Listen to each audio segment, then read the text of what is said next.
जंगल में एक कार चली जा रही है। दीपक ड्राइवर सीट पर है और पत्नी ज्योति उसके कंधे पर सिर रखकर बैठी है। दोनों कुछ मायूस से अपनी अपनी सोच में खोए हुए हैं। ज्योति ने कहा, अभी मंदिर कितना दूर है? दीपक ने कहा, कम से कम 1 घंटा लगेगा पहुंचने में। ज्योति ने फिर कहा, तुम्हारा दिल क्या कहता है? क्या हमारी इच्छा वहां जाकर पूरी हो जाएगी? दीपक ने कहा, क्या कह सकता हूँ, जिसने जहाँ बताया हम वहाँ गए, लेकिन भगवान ने अभी तक हमें औलाद का सुख नहीं दिया। 10 साल हो गए हमारी शादी को, फिर भी घर में बच्चे की किलकारियाँ नहीं सुनी। ज्योति ने कहा, मैंने तुमसे कितनी बार कहा है कि दूसरी शादी कर लो, तुम सुनो तब ना। दीपक प्यार से पत्नी के सिर पर हाथ रखकर, तुम में कोई कमी नहीं है, डॉक्टरों ने साफ बताया है, और कमी मेरे अंदर भी नहीं है, तो फिर दूसरी शादी से क्या होगा? बच्चे की चाह में मैं तुमसे दूर नहीं हो सकता। अचानक ज्योति चिल्लाते हुए, गाड़ी रोको दीपक, देखो पेड़ के पास एक बच्ची खड़ी है, ये इस जंगल में कहाँ से आ गई? जल्दी रोको। तेज ब्रेक की आवाज के साथ कार रुक गई। कहाँ है वो बच्ची? मुझे तो कोई नहीं दिखाई दे रहा। ज्योति हैरानी से इधर उधर देखती है। वही उस बड़े से पेड़ के पास ही तो थी, कहाँ चली गई? तुम परेशान मत हो, तुम्हें कोई धोखा हुआ होगा। हर समय बच्चे का ही ख्याल रहता है, इसलिए ऐसा लगता है तुम्हें। अरे नहीं दीपक, मैं बिल्कुल सच कह रही हूँ। पिंक कलर की फ्रॉक में थी वो। मुझे पागल समझते हो क्या? नहीं ज्योति, ऐसा नहीं है। तुमको अब दिख रही है क्या? ज्योति ने दुख और हैरानी के भाव से नामे गर्दन हिला दी। दीपक ने प्यार से उसके गाल थपथपा दिए और कार स्टार्ट कर दी। ज्योति फिर उदास सी अपने ख्यालों में खो गई। दीपक बीच बीच में उसकी तरफ ध्यान से देखता है। उसकी हालत देखकर वो खुद भी परेशान हो जाता है, लेकिन कोई उपाय ही नहीं है उसके पास। कार रुक जाती है। ज्योति प्रश्नवाचक दृष्टि से दीपक की ओर देखती है। अरे मैडम, मंदिर आ गया, अब उतर कर चलोगी या यहीं बैठना है? ज्योति ने हड़बड़ी में इधर उधर देखा। सुनसान जंगल के बीच में एक पुराना सा मंदिर, 1-2 प्रसाद बेचने वाले बैठे थे। देखकर लग रहा था कि वहाँ ज़्यादा लोग नहीं आते जाते होंगे। तुम जाकर प्रसाद ले लो, मैं अभी कार साइड में लगा कर आता हूँ। ज्योति कार से उतरकर चल दी। अचानक उसका ध्यान सामने की ओर गया। वहीं तो खड़ी है वो, वही है, लेकिन ये इतनी जल्दी यहाँ तक पहुँच कैसे सकती है? हम तो कार से आए हैं। इस बार मैं खुद बात करती हूँ इस बच्ची से। कितनी दुखी दिखती है, साथ में कोई भी नहीं है फूल सी बच्ची के। किसी आकर्षण से खींची हुई ज्योति उसकी ओर बढ़ने लगी। यहाँ सुनो बेटी, कौन हो तुम? कहाँ से आई हो? तुम्हारे साथ कोई भी नहीं है क्या? क्या नाम है तुम्हारा? एक साथ कितने ही सवाल ज्योति ने उससे पूछ डाले। उसने सिर उठाकर ज्योति की ओर देखा। एक फीकी सी हंसी उसके गुलाबी सी होठों पर फैल गई। इतनी देर में ज्योति बिल्कुल उसके पास पहुंच गई। उसके बाल सहलाते हुए पूछा, तुम यहाँ क्यों आई हो? उसकी चुप्पी ज्योति को बेचैन किए जा रही थी। अचानक उसके होठ हिले, लेकिन आवाज जैसे बहुत दूर से आई। जिस कारण से आप यहाँ आई हो? हैरानी से ज्योति ने कहा, बेटी, हम तो देवी माँ से अपने लिए औलाद मांगने आए हैं। तो मैं अपने लिए मम्मा पापा मांगने आई हूँ। अजीब सी आवाज में उसने कहा, तो बेटी तुम हमारे साथ चलो, हमारे साथ रहना। क्या तुम्हारा कोई भी रिश्तेदार नहीं है? अचानक ही फूल सा चेहरा भयानक लगने लगा। होठों पर विकृत सी हंसी फैल गई। ज्योति को पता नहीं क्यों डर सा लगने लगा। ऐसा लगा जैसे अंधेरा सा छाने लगा हो। तभी आवाज सुनाई दी, ज्योति, ओ ज्योति, यहाँ क्यों खड़ी हो? पीछे मुड़कर देखा तो दीपक आवाज लगाते हुए उसकी ओर चला आ रहा है। जैसे ही दीपक पास आया, ज्योति ने कसकर उसका हाथ पकड़ लिया। वो लड़की? कौन सी लड़की ज्योति? वही जो जंगल में दिखाई दे रही थी। दीपक देखो, ये वही है। क्या बहकी बातें कर रही हो? अभी तुम्हारे दिमाग से बात नहीं निकली वो? नहीं दीपक, देखो तो। जैसे ही ज्योति ने दूसरी ओर देखा, वहाँ कोई भी नहीं था। ज्योति ने फिर दीपक की ओर देखा। वो यहीं थी मेरे साथ, मैंने उससे बात की थी। दीपक की आंखों में अविश्वास देखकर ज्योति रो दी। मैंने सच में उससे बात की थी। तुम मेरा यकीन क्यों नहीं करते? ज्योति ने दीपक का हाथ पकड़ लिया। चलो उस प्रसाद वाले से पूछ लो, उसने जरूर मुझे उससे बात करते हुए देखा होगा। लगभग खींचते हुए दीपक को प्रसाद वाले के पास ले गई। भैया, अभी जो लड़की वहाँ खड़ी थी, तुम जानते हो उसे? कौन सी लड़की बहन जी? वही गुलाबी फ्रॉक वाली जिससे मैं बातें कर रही थी। नहीं तो बहन जी, मैंने तो किसी लड़की को नहीं देखा आपके पास। ज्योति ने दीपक की ओर देखा और फिर प्रसाद वाले की ओर, मानो वे दोनों जानबूझकर उसे झूठा साबित करने के लिए मिले हुए हैं। दीपक ने गहरी सांस लेकर कहा, भैया तुम प्रसाद दो। कौन सा वाला दूं, सादा या मन्नत वाला?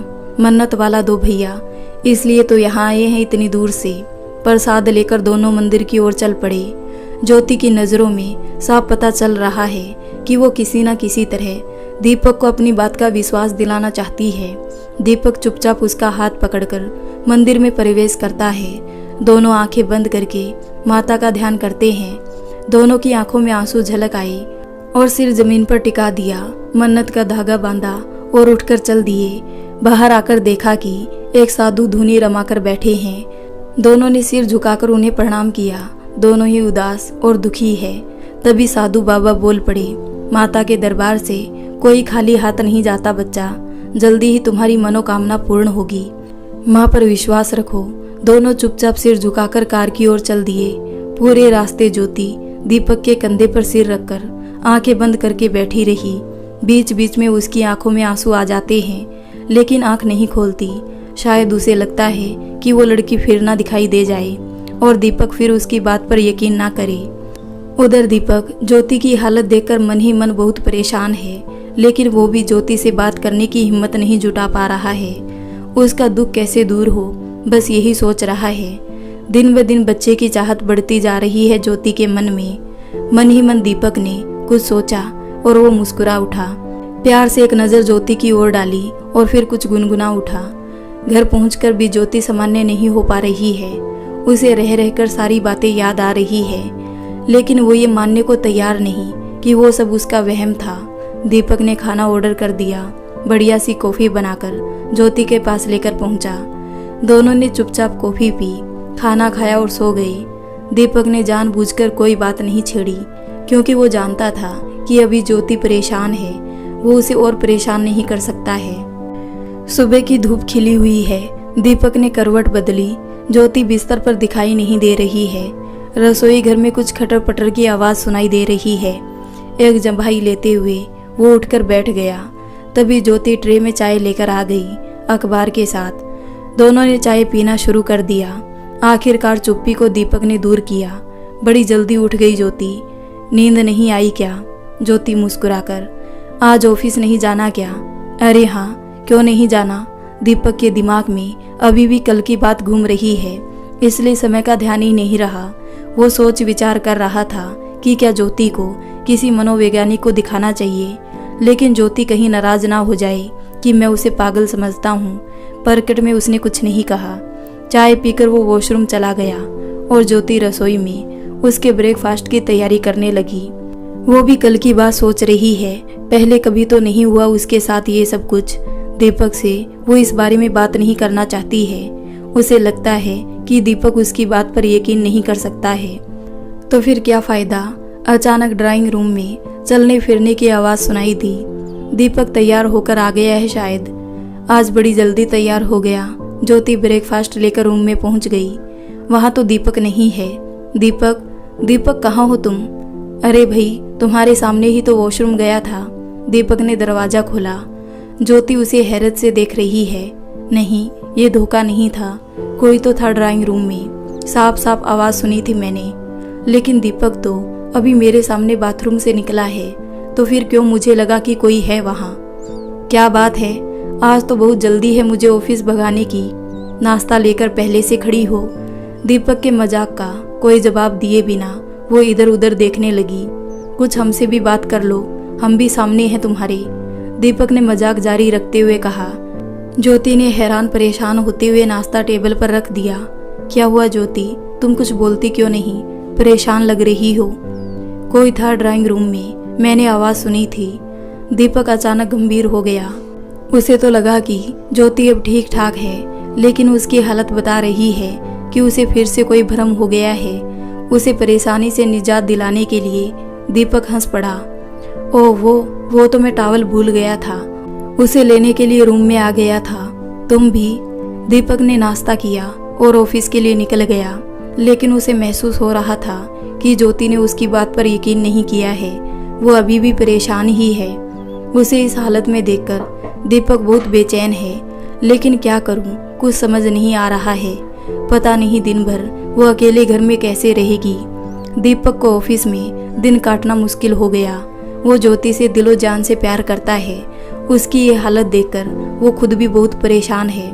आखिरकार वो बॉस के ऑफिस में गया और 1 महीने की छुट्टी देने की प्रार्थना की। क्या बात है दीपक, आज से पहले तुम इतना अपसेट कभी नहीं हुए। वो सर, ज्योति को मेरी ज़रूरत है, उसकी हालत ठीक नहीं है। मैं कुछ दिनों के लिए उसे लेकर बाहर जाना चाहता हूँ। तब तो ज़रूर जाओ दीपक, यहाँ की चिंता मत करो। मुझे पता है कि तुम ज्योति को कितना प्यार करते हो, उसका ध्यान रखना। थैंक्स सर, कहते हुए दीपक ऑफिस से निकल गया और जल्दी से घर की ओर चल पड़ा। दीपक को इतनी जल्दी घर में देखकर ज्योति खुश हो गई। वो अकेला महसूस कर रही थी। दीपक ने प्यार से उसे अपनी बाहों में ले लिया और कान में कहा, जल्दी सामान पैक कर लो, हम सुबह ही निकल जाएंगे। लेकिन कहाँ? अचंभित होकर ज्योति ने पूछा। कहीं भी, जहाँ तुम चाहो। लेकिन क्यों? अब ज़्यादा सवाल मत करो, कुछ खाने को लेकर आ जाओ, फिर मिलकर पैकिंग करते हैं। जल्दी सो जाएंगे जिससे सुबह जल्दी निकल सकेंगे। ज्योति के चेहरे पर कोई खुशी, कोई उत्साह नहीं दिखाई दे रहा है, लेकिन दीपक का मन रखने के लिए वो धीमे से मुस्कुरा दी। सुबह सुबह ही दीपक और ज्योति घर से निकल गए। कार धीरे धीरे शहर से बाहर आ गई। अब हरा भरा रास्ता दिखने लगा। हम जा कहाँ रहे हैं, कुछ तो बताओ दीपक। अब ज्योति के मन में भी कुछ उमंगे उठ रही है। शायद दीपक के जोशीले स्वभाव और उसकी संगत का असर है। देखती रहो, अभी तुम भी खुश हो जाओगी। दोनों एक दूसरे से बातें करते हुए चले जा रहे थे, बिल्कुल मगन। ज्योति ने देखा अब पहाड़ी रास्ता साफ दिखाई दे रहा है। अचानक वो खुशी से झूम उठी। अरे, नैनीताल जा रहे हैं हम। जी हुजूर, दीपक ने बड़ी अदा के साथ सिर झुकाकर जवाब दिया। ज्योति ने खुशी से उसका मुख चूम लिया। दीपक भी उसकी खुशी देखकर खुश हो उठा। आखिर उसका आइडिया काम कर रहा है और ज्योति फिर से चहक रही है। उसने प्यार से पूछा, कुछ याद आ रहा है तुम्हें? ये जगह, ये रास्ता, ये खूबसूरती मैं कभी भूली ही नहीं हूँ। शादी के बाद हम यहाँ हनीमून मनाने आए थे और कब एक दूसरे के हो गए, पता ही नहीं चला। ज्योति की आंखों में वे सपने तैरने लगे जो उन्होंने साथ ही साथ देखे थे। कार उसी कॉटेज के सामने रुक गई जहां 10 साल पहले उन्होंने अपनी जिंदगी की सुहानी शुरुआत की थी। इस खूबसूरत जगह के आकर्षण में बंधे वो दोनों एक दूसरे के लिए समर्पित हो गए। ना दिन का पता, ना रातों का, बस सारी दुनिया से दूर वो दोनों एक दूसरे में खो गए। दीपक तो यही चाहता है। वो अपनी पहले वाली ज्योति को पाकर बहुत खुश था और भगवान से प्रार्थना करता है कि वो सदा खुश रहे। उधर ज्योति भी बहुत खुश है। बहुत दिनों बाद दीपक के साथ समय बिताने को मिला था, वरना तो घर के काम काज में व्यस्त थी और दीपक अपने ऑफिस में। रोज की उसी दिनचर्या में जिंदगी मानो नीरस हो गई थी। इतनी खुशी में भी ज्योति को कभी कभी कुछ अजीब सा महसूस होता है। लगता है कि उन दोनों के अलावा भी कोई है आसपास। कभी कुछ सरसराती सी ठंडी हवा के झोंके, मानो कोई कान में कुछ कह गया है। कभी कभार कोई परछाई सी घूमती हुई लगती। ज्योति अब दीपक को इस बारे में कोई बात नहीं बताती। उसे लगता है कि वो मेरी बात को झूठा समझेगा और बेकार ही परेशान होगा। इसी तरह से 1 महीना बीत गया। दोनों बहुत खुश है और आज वापस घर जा रहे हैं। ज्योति कॉटेज के बाहर खड़ी है सामान के साथ और दीपक कार को पार्किंग से निकाल रहा है। अचानक ही ज्योति की नज़र कॉटेज के दूसरे गेट की ओर जाती है। उसकी आंखों में एक डर उभर रहा है। वही लड़की गुलाबी फ्रॉक में गेट से निकलकर नीचे की ओर जा रही है। ज्योति का सारा शरीर मानो सुन्न हो गया। वो वही तो है, लेकिन यहाँ कैसे? फ्रॉक भी तो वही है, साथ में आज भी कोई नहीं। कितनी लापरवाही से जा रही है सड़क पर, जैसे पूरी दुनिया से बेखबर। लड़की ने अचानक मुड़कर देखा ज्योति की ओर। वही हल्की सी हंसी। सामने से एक कार तेज रफ्तार से चली आ रही है लड़की की तरफ। ज्योति चिल्लाकर उसे सावधान करना चाहती है, लेकिन मुंह से आवाज नहीं निकल रही। कार लड़की को रौंदते हुए निकल गई। ज्योति जोर से चिल्लाती है, ये क्या? लड़की तो अब भी चली जा रही है।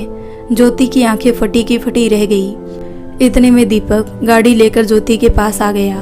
उसने ज्योति की हालत देखी, जल्दी से गाड़ी से उतरकर ज्योति के पास आ गया। क्या हुआ ज्योति, क्यों चीख रही हो? ज्योति ने उंगली सामने की ओर उठा दी। क्या है वहाँ ज्योति, कुछ तो बोलो। वो लड़की, बाकी बात उसके मुंह में रह गई। कौन, कहाँ? दीपक, क्या अब भी तुम्हें दिखाई नहीं दे रही है वो सामने जो जा रही है गुलाबी फ्रॉक में? कोई भी तो नहीं है वहाँ ज्योति, चलो कार में बैठो। ज्योति अब भी आंख फाड़ फाड़ कर उसे जाते हुए देख रही है। वो लड़की भी मुड़कर ज्योति को देख रही है, मुस्कुरा रही है। दीपक ने ज्योति का हाथ पकड़कर लगभग खींचते हुए उसे कार में बिठा दिया। दीपक ऑफिस में सिर पर हाथ रखकर बैठा है। उसका ध्यान कल की नैनीताल वाली घटना पर ही अटका हुआ है। 1 महीना कैसे हंसी खुशी में बीता था, बिल्कुल पता नहीं चला। उसे तो पूरा यकीन हो गया था कि अब ज्योति बिल्कुल ठीक है। अचानक ही उसे फिर से क्या हो गया? उसने ऐसा क्या देखा? मुझे कुछ क्यों नहीं दिखाई देता जो उसे दिखाई देता है? कहाँ खोए हो यार, अभी खुमार नहीं उतरा सेकंड हनीमून का? आवाज़ सुनकर दीपक चौंक गया और संभल कर बैठ गया। उसका खास दोस्त आकाश सामने खड़ा हुआ शरारती लहजे में उसे देख रहा था। दीपक एक गहरी सांस लेकर रह गया। आकाश उसी के ऑफिस में काम करता है, स्वभाव से ही चुलबुला लेकिन बेहद समझदार। आकाश कुर्सी लेकर वहां बैठ गया। यार, बॉस ने तुम्हें तो लीव दे दी, लेकिन तुम्हारे काम को हम सबके जिम्मे डाल दिया। एक तुम हो कि मुंह लटका कर बैठे हो कि हम सब तुमसे पार्टी ना मांग ले। दीपक हल्की सी मुस्कुराहट के साथ बोला, यार ले लो पार्टी, मैंने कब मना किया? आकाश गंभीर होकर बोला, तेरी कंडीशन तो पार्टी देने वाली नहीं लगती। कुछ तो बात हुई है, बता दे यार, और किसे बताएगा? दीपक ने गहरी सांस लेकर कहा, हाँ यार, तेरे बिना और कौन है जो मेरा दुख समझ सके? समझ नहीं आ रहा है कि क्या बताऊं और कैसे बताऊं। दीपक ने उसे सारी बात बताई जो जंगल में, मंदिर में और नैनीताल में ज्योति को महसूस हुई थी। आकाश सोच में पड़ गया। यार, समस्या तो वाकई बहुत अजीब है। ज्योति मेरी भी क्लासमेट रही है, वो इस तरह की लड़की तो नहीं है। तू उसको किसी अच्छे डॉक्टर को दिखा, वो सेंसिटिव लड़की है। तेरी माँ और दूसरे लोगों के ताने सुनकर शायद कोई डिप्रेशन में आ गई है। लेकिन आकाश, वो बिल्कुल भी तैयार नहीं होगी ऐसे किसी डॉक्टर के पास जाने के लिए। वो कहती है कि मैं उसे पागल समझता हूँ। दीपक, एक आइडिया है यार। क्या? दीपक ने बड़ी उम्मीद से पूछ लिया।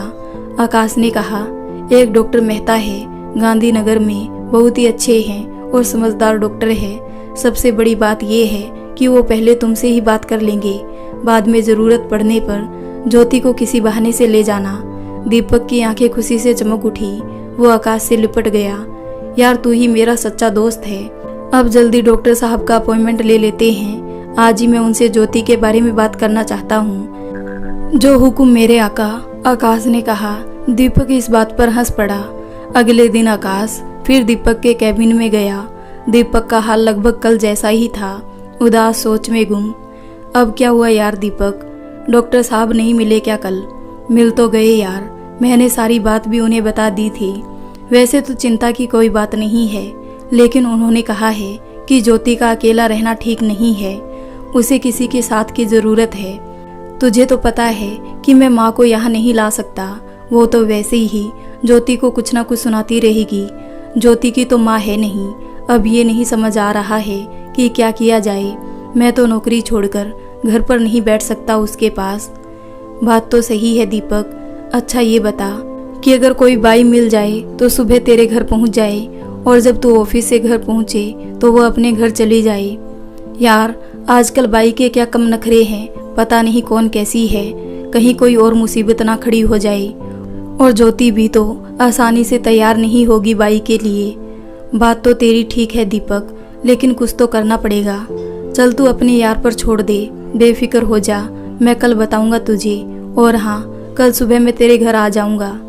तू ज्योति से कुछ मत बताना, भगवान ने चाहा तो तेरा काम बन जाएगा। सुबह दीपक के फ्लैट की डोर बेल बजी। ज्योति ने गेट खोला। अरे आकाश, सुबह सुबह क्यों नहीं आ सकता? वापस लौट जाऊं क्या? आकाश ने नाराज सा होकर कहा। ज्योति ने हंसते हुए कहा, ज़्यादा भाव मत खाओ, अगर वापस ही जाना होता तो तुम आते ही क्यों? बैठो, अभी दीपक को जगाती हूँ। आकाश गहरी सांस लेते हुए, हाँ भाई, हम दीपक जैसे खुशकिस्मत कहाँ। मेरी बीबी ने मुझे धक्के मारकर निकाल दिया सुबह सुबह ही। गीता इतनी भी बुरी नहीं, बात मत बनाओ आकाश। तभी दीपक रूम से बाहर निकला।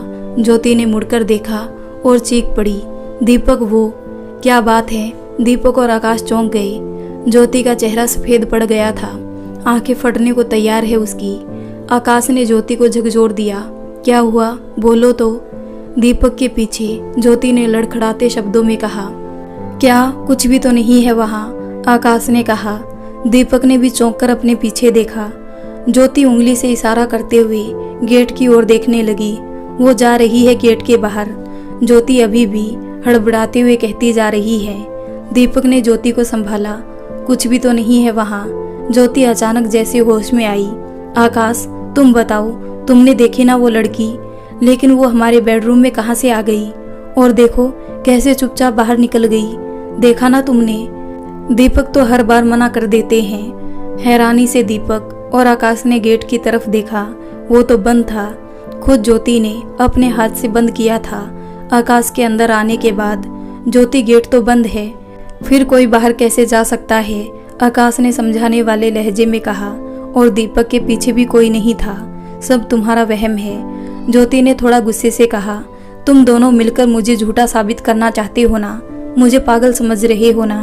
वो भागते हुए अंदर चली गई। उसकी सिसकियां बाहर सुनाई दे रही थी। दीपक ने इशारे से आकाश को बैठने के लिए कहा, फिर धीमी आवाज में बोला, अब तो तुमने सब अपनी आंखों से देखा और सुना, अब बताओ मैं क्या करूं? कुछ भी समझ नहीं आ रहा है। आकाश ने अपने माथे से पसीना पोंछते हुए कहा, यार वाकई स्थिति तो गंभीर है। अच्छी खासी मुझसे बात कर रही थी ज्योति, पता नहीं क्यों अचानक चिल्लाने लगी। कुछ देर के लिए दोनों एक दूसरे की ओर देखने लगे, जैसे समझ नहीं आ रहा था कि क्या कहें। फिर आकाश ने कहा, यार मैं तो तेरी बाई वाली समस्या दूर करने आया था। मेरी बिल्डिंग के वॉचमैन है शंकर चाचा, मेरे बचपन के दिनों से वहाँ काम करते हैं। उनकी बीबी है शांता चाची, भली औरत है, वो तुम्हारे घर रह सकती है अगर तुम ज्योति को मना लो। दीपक ने कुछ पल सोचा, फिर वो उठकर अंदर गया और ज्योति से बोला, चलो बाहर बैठो। आकाश कितने दिन बाद हमारे घर आया है, उसे एक कप चाय तो पिलानी पड़ेगी। मैं बनाकर लाता हूँ, तुम उसके पास बैठ जाओ। आखिर वो तुम्हारा भी दोस्त है, पता नहीं क्यों आया है यहाँ। दीपक की बात का असर हुआ, वो आंसू पोंछकर बाहर निकल आई। आकाश दीपक की बात समझ गया था कि चाय का तो बहाना है, इस बीच मुझे ज्योति को समझाना है। आकाश ने कहा, ज्योति मैं तुम्हारे पास एक काम से आया था। हाँ बताओ, ज्योति ने ढीली सी आवाज में कहा। मेरी एक जानने वाली औरत है, भरोसेमंद, उसे काम की ज़रूरत है। मैंने गीता से कहा तो वो मुझसे लड़ने लगी कि मुझे बाई की ज़रूरत नहीं है, प्लीज़ तुम उसे अपने घर रख लो, ज़रूरतमंद है, तुम्हें दुआ देगी बेचारी। लेकिन आकाश मेरे यहाँ क्या काम है बाई का? हम दो प्राणी हैं घर में। दीपक के ऑफिस जाने के बाद मैं सब काम कर लेती हूँ। आकाश ने बिल्कुल लाचार स्वर में कहा, 1-2 महीने रख लो, इस बीच मैं उसके लिए कहीं और बंदोबस्त कर दूंगा। मैंने उससे वादा कर दिया है, प्लीज़। ज्योति ने जैसे हथियार डाल दिए, लेकिन तभी एक और सवाल कर दिया, दीपक क्या कहेंगे कि मैं कितनी कामचोर हूँ? आकाश मन ही मन खुश हो गया कि उसने ज्योति को लगभग मना ही लिया। एक आखिरी बार, जो हर बीबी को खुश करने के लिए काफ़ी है। उसने तिरछी नज़र से दीपक को देखा, जो चाय की ट्रे लेकर आ रहा है। तुम्हारी बात और दीपक टाल दे, ये तो पॉसिबल ही नहीं है। ज्योति अभी कुछ कह नहीं पा रही है, अभी तो वो थोड़ी देर पहले की स्थिति से भी बाहर नहीं आ सकी थी। दीपक ने ट्रे रखकर बनावटी गुस्से से कहा, क्या भड़का रहे हो मेरी बीबी को? ज्योति ने कहा कि आकाश किसी बाई को हमारे यहाँ काम पर रखवाना चाहता है, कुछ दिन या महीनों के लिए। दीपक ने अपने अंदर की खुशी को दबाते हुए कहा, देख लो भाई, ये तो होम मिनिस्ट्री का ही मामला है, मेरी क्या औकात है कि मैं कुछ कहूँ। आकाश ने जल्दी से कहा, बस तो मैं उसे कल सुबह यहाँ भेज देता हूँ, जैसे उसे डर हो कि कहीं ज्योति का मन न बदल जाए। जल्दी से चाय पीकर आकाश ने कहा, चल यार तू भी रेडी हो जा, फिर ऑफिस में मिलते हैं। ज्योति उठकर किचन में चली गई ब्रेकफास्ट तैयार करने के लिए। हालांकि अब भी वो नॉर्मल नहीं हो पा रही थी। दीपक ने आकाश को गले से लगा लिया। यार तूने तो कमाल कर दिया, बस किसी तरह ज्योति जल्दी ठीक हो जाए। आकाश ने दीपक की पीठ थपथपाकर कहा कि दोस्त इसलिए होते हैं। अब मैं चलता हूँ, शांता चाची को भी सब कुछ समझाना पड़ेगा। वो भी बड़ी मुश्किल से तैयार हुई है, वो भी तुम्हारी परेशानी देखते हुए। थैंक्स यार, चल मिलते हैं फिर। दीपक की परेशानी ज्योति को लेकर बढ़ती जा रही है। उसे हर समय डर लगता है कि कहीं ज्योति फिर उस काल्पनिक लड़की को देखकर चिल्लाना शुरू ना कर दे। उधर कुछ ज्योति को भी यही महसूस होता है कि अचानक उसे वो लड़की ना दिख जाए। हर तरफ ध्यान से देखती रहती है, मन ही मन डरती रहती है। इस बीच उनकी जिंदगी में एक उम्मीद की किरण बनकर शांता चाची आ गई है। अधेड़ उम्र की एक समझदार औरत, बातूनी भी, मेहनती भी। कुछ दिनों में ही उसने ज्योति का दिल जीत लिया है। ज्योति अब हर काम चाची के जिम्मे सौंप देती है और चाची भी बिटिया का हर काम भाग भाग कर करती है। हाँ, ज्योति को वो बिटिया ही कहती है। उनका आपसी संबंध मालिक नौकर का नहीं बल्कि परिवार जैसा बन गया था कुछ ही दिनों में। आज मौसम कुछ खूबसूरत है, शाम का समय है, घटाएं घिर आई है। चाची चलो कुछ देर के लिए नीचे पार्क में चलते हैं, कितना अच्छा मौसम हो रहा है। ज्योति ने कहा, चलो बिटिया तुम, मैं अभी आती हूँ। किचन में से चाची की आवाज़ सुनाई दी। ठीक है, जल्दी आना, ज्योति अपना दुपट्टा ठीक करते हुए बोली। पार्क में जगह जगह बच्चे खेल रहे हैं। उनके साथ आई हुई मम्मी भी आपस में गपशप कर रही है। ज्योति भी घूमती फिरती आसपास के फूलों को देख रही है। पता नहीं क्यों आज उसका मन बहुत खुश है। तभी उसका दुपट्टा किसी ने खींचा। पीछे मुड़कर देखा और फिर देखती रह गई, जैसे पत्थर बन गई हो। वही तो है, गुलाबी फ्रॉक पहने सुंदर सी लड़की, 9-10 साल की, हल्की सी मुस्कान के साथ। ज्योति ने जैसे तैसे अपनी हिम्मत बटोर कर कहा, शब्द जैसे गले में अटक रहे हैं। कौन हो तुम? क्यों मेरे पीछे पड़ गई हो? क्यों परेशान कर रही हो मुझे? तुम किसी और को क्यों नहीं दिखाई दे रही हो? लड़की के होठों की मुस्कुराहट कुछ फैल गई। मैंने तो तुम्हें कभी परेशान नहीं किया, तुम ही मुझे देखकर चिल्लाने लगती हो। मैं तो खुद परेशान हूँ, पता नहीं मैं यहाँ क्यों भटक रही हूँ। फूल से चेहरे पर उदासी फैल गई। ज्योति की हिम्मत कुछ बढ़ी। तुम अपने घर क्यों नहीं जाती? तुम अच्छे घर की लग रही हो। तुम्हारे घर वाले भी चिंता करते होंगे। ना मेरा कोई है और ना ही अब मेरा कोई इंतज़ार कर रहा है। अब तो मुझे इंतज़ार है अपने मम्मी पापा के मिलने का। नए मम्मी पापा, तुम भी तो इंतज़ार कर रहे हो ना अपने बच्चे का? लड़की ने रहस्यमय आवाज़ में कहा। लगता है अब हम दोनों का इंतज़ार खत्म हो गया है। अचानक ज्योति ने उसका हाथ पकड़कर पूछा, क्या मतलब है तुम्हारा? लेकिन ये क्या, वो उसका हाथ पकड़ नहीं पा रही है, जैसे उसका हाथ हवा में ही इधर उधर हिल रहा है। ज्योति ने उसकी तरफ अविश्वसनीय नज़रों से देखा। लड़की हंसने लगी, भयानक सी हंसी। साथ ही साथ उसका चेहरा भी भयानक होने लगा। ज्योति की आवाज़ मानो गले में ही अटक गई, आंखें फैल गई। बिटिया, बिटिया। उधर शांता चाची ज्योति को बार बार पुकार रही है। उधर ज्योति बेहोश होकर धड़ाम से जमीन पर गिर गई। बिटिया, क्या हुआ तुम्हें? अभी तो तुम अच्छी खासी पार्क में आई थी घूमने। ज्योति के चारों ओर औरतों और बच्चों की भीड़ इकट्ठा हो गई। इतने में दीपक भी ऑफिस से आ गया। भीड़ देखते ही उसका दिल धड़क उठा। भागकर आया, देखा ज्योति बेहोश पड़ी है। उसके पैरों के नीचे जमीन खिसक गई। उसे उठाकर घर लाया और बिस्तर पर लिटा दिया। इसी बीच उसी बिल्डिंग में रहने वाली डॉक्टर रिया पीछे पीछे आ गई। एक्सक्यूज मी मिस्टर दीपक, क्या मैं ज्योति को चेक कर सकती हूँ? अगर आप ठीक समझे तो। दीपक तो जैसे रो पड़ा। प्लीज़ डॉक्टर, जल्दी चेक कीजिए। तो आप बाहर आइए, मैं देखती हूँ कि क्या हुआ है ज्योति को। दीपक बेचैनी से कमरे में चक्कर लगा रहा है। एक एक मिनट का इंतजार उसे भारी लग रहा है। करीब 20 मिनट बाद डॉक्टर रिया कमरे से निकली। दीपक भागकर उसके पास गया। क्या हुआ ज्योति को? वो ठीक तो है ना? प्लीज़ डॉक्टर जल्दी बताइए। रिलैक्स मिस्टर दीपक, मुझे बोलने का मौका तो दो, मुस्कुराहट के साथ डॉक्टर ने कहा। ओह सॉरी मैडम, दीपक शर्मिंदा हो गया। देखिए मिस्टर दीपक, ज्योति बिल्कुल ठीक है और मुझे लगता है कि आप दोनों की ज़िंदगी में एक नया मेहमान आने वाला है और शायद इसी वजह से वो चक्कर खाकर गिर गई थी। लेकिन हाँ, कल आप क्लिनिक आ जाइए, चेकअप के बाद ही मैं कुछ पक्का बता सकती हूँ। कुछ टेस्ट करने हैं, फिर सब पता चल जाएगा। दीपक तो जैसे बुत की तरह खड़ा रह गया। उसे अपने कानों पर विश्वास नहीं हो रहा है। उधर शांता चाची ने पता नहीं कौन कौन से देवताओं को प्रसाद बोल दिया। वो खुशी से फूली नहीं समा रही है। साहब, मैं तो कहती थी कि भगवान इतने निर्दयी नहीं हो सकते। देख लो, अब बिटिया उम्मीद से है।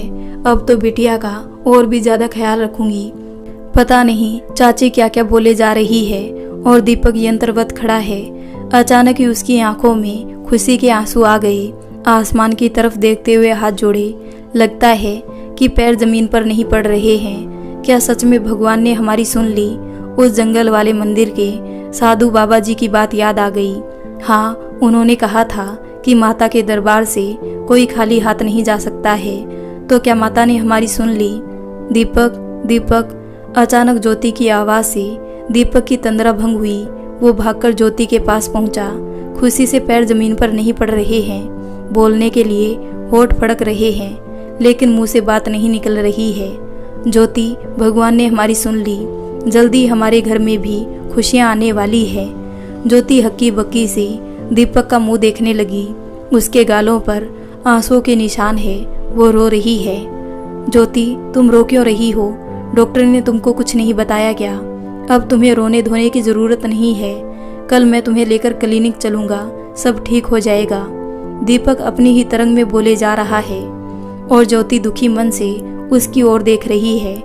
होश में आओ दीपक, डॉक्टर को कुछ नहीं पता, कोई खुशी नहीं आ रही हमारे घर। दीपक को झकझोरते हुए ज्योति चिल्लाती है।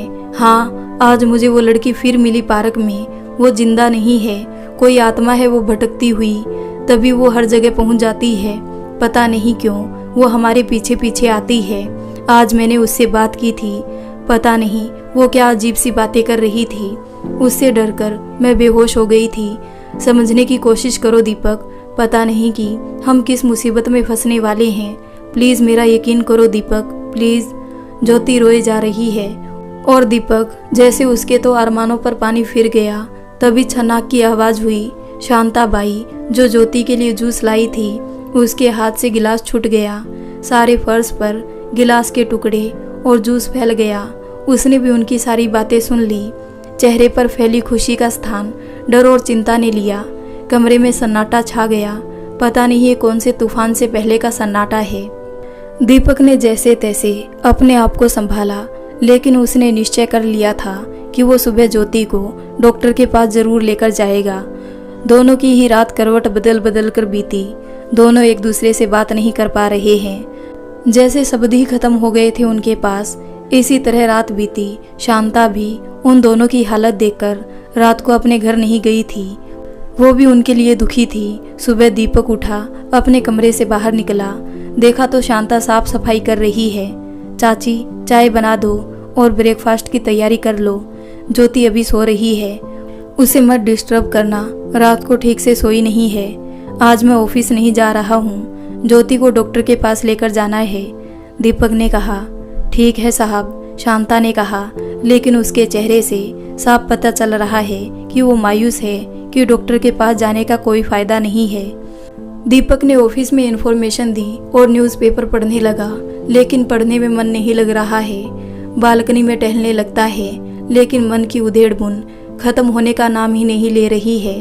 कुछ देर बाद ज्योति उठकर आती है। उसके चेहरे से साफ पता चलता है कि वो कितनी परेशानी में है। दीपक, तुमने मुझे क्यों नहीं उठाया? इतनी देर हो गई, ऑफिस के लिए लेट हो जाओगे। दीपक ने मुस्कुराकर असफल प्रयास किया। आज मैं तुम्हारे पास ही रहूंगा, ऑफिस जाने का मन नहीं कर रहा है। ज्योति ने गहरी नजर से उसकी ओर देखा। चाची है मेरे पास, तुम मेरी चिंता मत करो, ऑफिस चले जाओ। दीपक ने प्यार से कहा। मैं नहीं करूंगा तो कौन करेगा तुम्हारी चिंता? चलो फ्रेश हो जाओ। चाची ने ब्रेकफास्ट तैयार कर लिया होगा।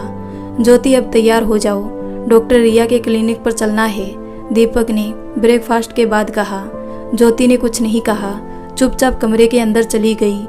थोड़ी देर दीपक ने इंतजार किया, लेकिन ज्योति तैयार होकर बाहर नहीं आई। दीपक कमरे में पहुंचा तो ज्योति बिस्तर पर लेटी हुई थी। तैयार नहीं हुई अभी तक तुम? क्या हुआ? ज्योति ने बड़ी बेबसी से उसकी ओर देखा। दीपक, तुम समझते क्यों नहीं हो? कुछ भी तो नहीं है वहाँ जाने लायक। मेरी बात पर तुम यकीन क्यों नहीं करते? रात मैंने तुम्हें सारी बात बताई तो थी। मुझे तुम पर पूरा यकीन है ज्योति, लेकिन डॉक्टर ने कहा है कि वो अच्छी तरह से चेकअप कर लेगी वहाँ पर, तो चलते हैं। कुछ नहीं होगा तो कोई बात नहीं। वैसे भी तुम कितने दिनों से मेरे साथ कहीं नहीं गई हो, थोड़ा घूमना भी हो जाएगा। दीपक ने बड़े खुशामद भरे स्वर में कहा। ज्योति दीपक की बात को और ना टाल सकी। गहरी सांस लेकर बोली, ठीक है, जैसी तुम्हारी इच्छा, तुम बाहर जाओ, मैं आती हूँ अभी तैयार होकर। ज्योति जानती है कि दीपक उसे पागल की तरह प्यार करता है और इसलिए वो उसकी बात टाल नहीं पाती है। रात दिन उसके आगे पीछे घूमता रहता है। पता नहीं भगवान कौन सा खेल खेल रहा है हमारे साथ। ज्योति और दीपक डॉक्टर रिया के क्लिनिक पहुंच गए। दीपक ने फ़ोन से पहली अपॉइंटमेंट ले लिया था। ज्योति को एक नर्स डॉक्टर के पास ले गई और दीपक बाहर ही चहलकदमी करने लगा। उसका दिमाग बिल्कुल शून्य हो गया है, वो कुछ भी सोच नहीं पा रहा है। ज्योति के सामने वो मजबूत बनकर रहता है, लेकिन भावनात्मक रूप से वो टूट सा गया है। लगभग आधा घंटा बाद नर्स रूम से बाहर निकलकर आ गई। मिस्टर दीपक, आपको अंदर बुलाया है डॉक्टर साहब ने, नर्स ने कहा। दीपक बड़े भारी मन के साथ रूम में पहुंचा। Have a seat mister Deepak, doctor ने कहा। थैंक्स डॉक्टर, दीपक ने कहा। बहुत बहुत बधाई हो आपको, मेरा अनुमान सही निकला। ज्योति माँ बनने वाली है। क्या? दीपक का मुंह खुला का खुला रह गया, जैसे उसे डॉक्टर की बात पर विश्वास नहीं हो रहा था। जी हाँ, सारे टेस्ट पॉजिटिव आए हैं और अब शक की कोई गुंजाइश नहीं है। बस अब आप इनका ध्यान रखना और कोशिश करना कि ये खुश रहे। दीपक ने ज्योति की ओर नजर डाली। वो भाव शून्य सी फर्श को देख रही है। इस बीच डॉक्टर की खिड़की से एक चेहरा झांक रहा है, वही चेहरा जिस पर एक रहस्यमय मुस्कान फैली हुई है और आंखों में चमक। बस आज गनीमत ये है कि ज्योति सिर झुकाई बैठी है और उसका ध्यान खिड़की की ओर नहीं गया था और दीपक उसको देख नहीं पाता है। मिस्टर दीपक, आप ये मेडिसिन ले लीजिए और 1 महीने बाद फिर से चेकअप कराना है। ओके डॉक्टर कहकर दीपक ज्योति का हाथ पकड़कर खड़ा हो गया और रूम से बाहर आ गया। अब दोनों घर की ओर चल पड़े। इस बीच में ज्योति ने दीपक से कोई बात नहीं की और दीपक भी अभी कोई बात नहीं करना चाहता है। वो ज्योति को कुछ समय देना चाहता है, जिससे वो सारी स्थिति खुद ही समझ जाए। घर में घुसते ही ज्योति सीधे अपने कमरे में चली गई। दीपक ड्राइंग रूम में ही सोफे पर बैठ गया। शांता चाची पानी लेकर आ गई। दीपक ने पानी पी लिया, लेकिन चाची अभी खड़ी है। उसने चाची की ओर प्रश्नवाचक नजरों से देखा। साहब, क्या बताया डॉक्टर ने? बिटिया ठीक तो है ना? हाँ चाची, सब ठीक है, वो माँ बनने वाली है, दीपक ने थके स्वर में कहा। अरे साहब, ये तो बहुत बड़ी खुशखबरी है, फिर आप दोनों इतने उदास क्यों हो? मैं तो बिटिया से बात करने में डर रही थी कि पता नहीं वहाँ क्या हुआ होगा, शांता ने कहा। हाँ चाची, देखो तो ज्योति को पता नहीं क्या हो गया है कि वो डॉक्टर की बात पर विश्वास नहीं कर रही है। उसे कब से इस दिन का इंतजार था, लेकिन आज जब वो दिन आया है तो पता नहीं वो क्यों खुश नहीं है। शांता चाची ने कहा कि कभी कभी अचानक मिली खुशी भी सदमे जैसी हो जाती है। आप चिंता मत करो, मैं बिटिया को संभाल लूंगी, धीरे धीरे सब ठीक हो जाएगा। हाँ चाची, अब तुम्हारा ही भरोसा है, ज्योति का ध्यान तुम्हें ही रखना है।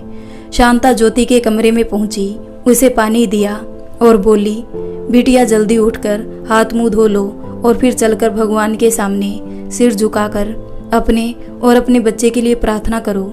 चाची के ममता भरे बोल सुनकर ज्योति जैसे कुछ होश में आ गई और उसे लिपटकर रोने लगी। चाची ने उसे यूं ही रोने दिया और उसके सिर पर हाथ फेरती रही। जब ज्योति के दिल का गुबार निकल गया तो वो धीरे धीरे चुप हो गई। उसने शांता का हाथ पकड़कर पूछा, चाची, क्या ये सब सच है? क्या ऐसा हो सकता है? हाँ बिटिया, हाँ, ये सब सच है। इतनी बड़ी डॉक्टर कोई पागल थोड़ी है। अब तुम मेरी बात मानो, पहले साहब से बात करो, वो भी बहुत दुखी है तुम्हें दुखी देखकर, फिर आकर दोनों खाना खाओ। शांता की बात का ज्योति पर असर हुआ। उठकर हाथ मुंह धोए, कपड़े बदले, शांता ने बाहर जाकर दीपक को इशारे से अंदर जाने को कहा। दीपक उठकर अंदर गया। ज्योति जोर से उसके गले लग गई। दीपक ने भी उसे अपनी बाहों में भर लिया। कुछ देर के लिए दोनों एक दूसरे की धड़कनें महसूस करते रहे।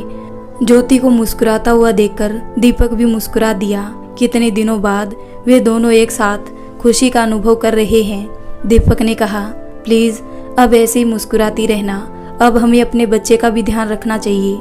ज्योति ने हमें गर्दन हिला दी। दोनों ने भगवान के सामने आकर हाथ जोड़ दिए। खाना खाने के बाद दीपक बोला कि तुम आराम करो, मैं कुछ देर के लिए जरूरी काम से जा रहा हूँ। ज्योति ने कहा, ठीक है जाओ। अब उसके चेहरे पर कुछ चमक दिखाई दे रही है। आखिर उसके इतने दिनों की पूजा पाठ मन्नतें पूरी होने जा रही है। काम से निपटकर शांता ने पूछा, बिटिया अगर तुम कहो तो मैं भी घर चली जाऊं। कल तुम्हारी तबीयत की वजह से मैं घर नहीं गई थी। शाम तक का काम मैंने निपटा दिया है, तुमको कोई परेशानी नहीं होगी। ठीक है चाची, तुम निकल जाओ, दीपक आ जाएंगे थोड़ी देर में, मुझे कोई दिक्कत नहीं है। ज्योति आकर बेड पर लेट गई। रात भर नींद नहीं आई थी तो उसकी आंख लग गई। अचानक देखा वही लड़की ज्योति के पास बैठी है और उसके पेट पर हाथ फेरते हुए कहती है कि आज हम दोनों की मुराद पूरी हो गई है। अब मुझे इधर उधर भटकने की ज़रूरत नहीं है।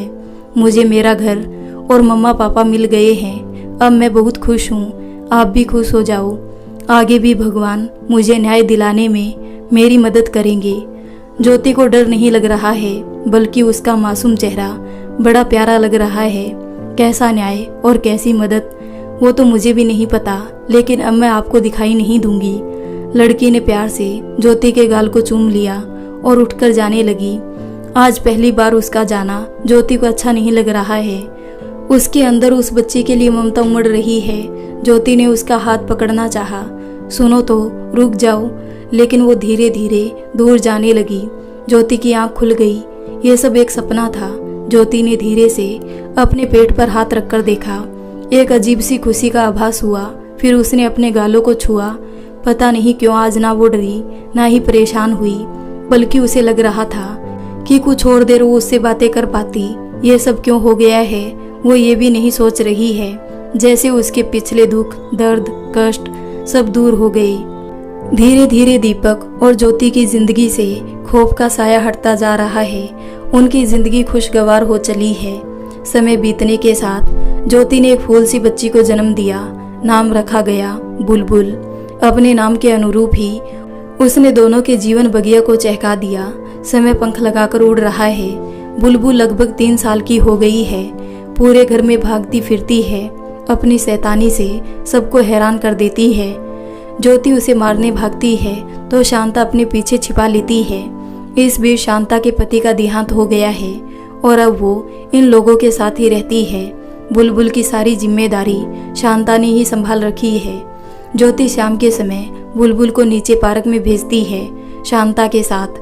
कभी कभी उन दोनों के साथ वो खुद भी चली जाती है। आज भी बुलबुल ज्योति से जिद कर रही है, मम्मा चलो ना पार्क में, जल्दी चलो। ज्योति ने उसे टालने की कोशिश करते हुए कहा, चाची जा तो रही है तेरे साथ बुलबुल, मेरी जान क्यों खा रही है? प्लीज बेबी, आज मेरा मन नहीं है, तुम दोनों जाओ। शांता ने बुलबुल का पक्ष लेते हुए कहा, चलो ना बिटिया, जब वो इतनी जिद कर रही है। हाँ, आपने ही तो इसे सिर पर चढ़ा रखा है, इसकी सारी जिद तुम पूरी करवा कर रहती हो। चलो तुम दोनों, मैं आती हूँ। ज्योति ने बनावटी गुस्से से कहा। मम्मा गुड गर्ल, चिल्लाते हुए बुलबुल ने ज्योति को फ्लाइंग किस दी। ज्योति अपनी हंसी रोक नहीं सकी। पार्क में बुलबुल भागती हुई घूम रही है। शांता चाची उसे पकड़ने के लिए पीछे पीछे भाग रही है। बेबी गिर जाओगी, अब मैं और नहीं भाग सकती। फूलती हुई सांस से वो हाँफते हुए आवाज लगाती है। बेंच पर एक औरत बैठी हुई है, आसपास के माहौल से बिल्कुल अनजान। बुलबुल अचानक उसके पास रुकी। उसे ध्यान से देखते हुए बेंच पर चढ़कर उसकी गोद में बैठ गई। औरत ने अचकचाकर उसकी ओर देखा। इतनी देर में बुलबुल उसके गले में अपनी बाहें डालकर लिपट चुकी थी, मामा करते हुए। औरत हक्की बक्की सी रह गई। इसी बीच शांता जी उसके पीछे पीछे आ गई। अरे बेबी, ये क्या कर रही हो? नीचे उतर जाओ। माफ कीजिए मैम साहब, छोटी बच्ची है। तब तक उस औरत ने भी उसे अपने सीने से लगा लिया था। पता नहीं किस भावना के वशीभूत होकर कुछ क्षण बीते औरत ने शांता की ओर मुड़कर कहा, बड़ी प्यारी बच्ची है।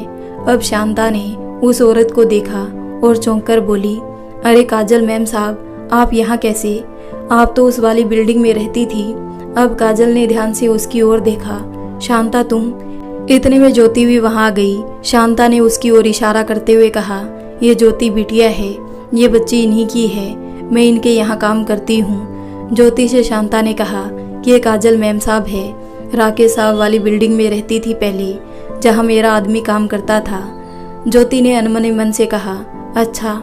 फिर बुलबुल को लगभग खींचते हुए काजल की गोद से उतार लिया। इस खींचातान में बुलबुल रोने लगी। ज्योति उसे लेकर चल दी।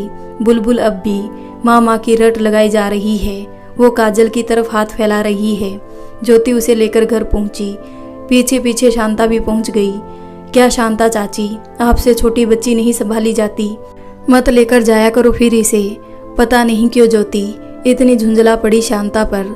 ज्योति ने ऐसा व्यवहार कभी नहीं किया था। शांता ने धीरे से कहा, कोई बात नहीं बिटिया, वो बच्ची है, इतना नाराज मत हो।